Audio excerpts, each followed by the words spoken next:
Assalamualaikum warahmatullahi wabarakatuh.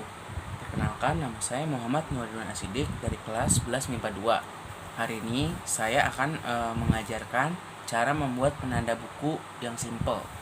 Pertama, siapkan kertas origami, lalu siapkan lem, siapkan pulpen sebagai hiasan, dan juga gunting.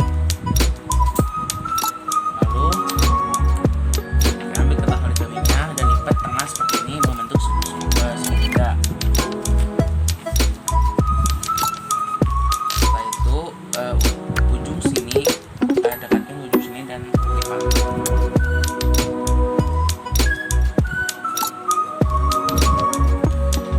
Itu pun sebelahnya.